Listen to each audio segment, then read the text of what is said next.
سلام بچه ها، حالتون چطوره؟ من محمدشون هستم. اینجا کانال محمدشون وایتیه. چه خبر؟ این دوم ویدیویی که داریم براتون میذاریم و یه خلاصه اشوال ها.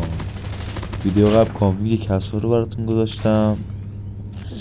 کانفیگ خوبی بود ولی اونقدر قوی نبود. دارم براتون کانفیگ رمپ رو اوکی میکنم که براتون بذارم و چند روزی براتون میذارمش. امروز چیت مطمئنه گذاشتم براتون، گنگ ها دیگه. ساعت دو ویدیو دارید میبینید. آموزش ویدیو رو گذاشتم. بعد فقط 3 تا چیز لازمه که تو هر ویدیو دارم میگمش. یکی جایی که میخوای ازش دانلود کنی که کانال تلگرام منه که تو دیسکریپشن اسمشو گذاشتم، هم لینکش اگه لینک وارد نشد اسم تو تلگرام پیست کنید میاره براتون کانال منو. یه ایشالا کانال رو باید بریم برای یک الان 100 خورده ای داریم. گزینه دوم اینه که رمزی که تو ویدیو میذارم براتونه. تو ویدیو دو تقسیم بر دوش کردم. یکیش اول ویدیو، یکیش هم دوم ویدیو، چی آخر ویدیو. چرا دارم سوتی میدم؟ آره داشتم میگفتم من تو سوتی میدم تو ویدیو. بچه ها دی ان اس میخواستم بذارم روز کانال تلگرام، گفتم اکثرا گفتن دی ان اس درگیری گذاشتم دی ان اس. من تا یه مشکلی پیش خوردم، یه دی ان اس بود منتها کار نمیکرد. تا حالا ندارم بگید کار نمیکنه. فردا 100% ویدیو دی ان اس و کانفیگ رمپر هم داره اوکی میشه. حالا اگه بشه که تامینم براتون میذارم، ولی تامی کانفیگاش به درد نمیخوره واقعا، زیاد به دل نمیشه. این چی میگم؟ حالا این مطمئنه رو استفاده کنید. نظرتون حتما من بگید. یه مطمئنه دیگه هم دارم، اگه خواستید تو تلگرام بهت بگید اونم باز میذارم. ولی ویدیو دی ان اس 100% فردا به راه.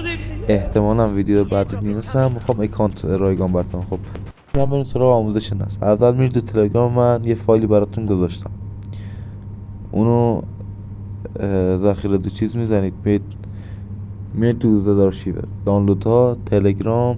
اون فایلی که براتون گذاشتم استخراج رو میزنید، رمز رو وارد میکنید، میشه این که الان من روش کلیک میکنم. ببین میشه این میرید تو میزنید رو برنامه نصب رو میزنید،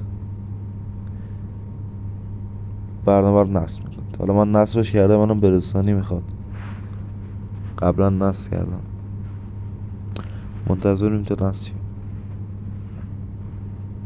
خب وارد برنامه میشیم.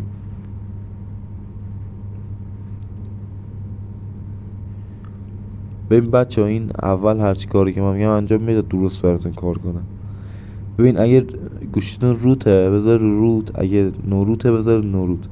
روت اکثرا نوروتید اگه روتش نکرده باشید خودتون. استارت رو میزنیم این برنامه بالا. ببین اون پایین استارت گیم رو میزنیم، اون پایین میره تو گیم. حالا همه چی رو فعال میکنیم و دیگه برید همه رو فشاری کنید، همه رو فشاری کنید. بچه ها حتما کانال ما رو سابسکرایب کنید. اینجا هم ببینید قدرت اینجا رو ببین، اولی رو هوا وان شد. مثلا من بغل نمیذارم میذارم تیرا میخوره بشه. اینقدر این دی ان اس خوبه. چی اینقدر این کانفیگ که خوبه، کانفیگ این خوبه. الان سومیشون چطوری میزنم. این ویدیو هم گذاشتم تو تلگرام، بچه ها دیدن خوششون اومده بود. مثلا تیرو بغل میزنم من. بچه های اکانت میخواید از این نوع ویدیو خوشتون میاد یا ویدیو ما خوشتون اومد، حتما ما رو ساب کنید، یه لایک هم به این ویدیو بزنید، یکم حمایت چیم ما. دمتون گرم، عشق منید. تا ویدیو بعدی خداحافظ. بچه رمزم میذارم براتون آخر ویدیو، کم کم این رمز دیگه براتون میذارم. اینجا رمز براتون میذارم. فعلا خداحافظ.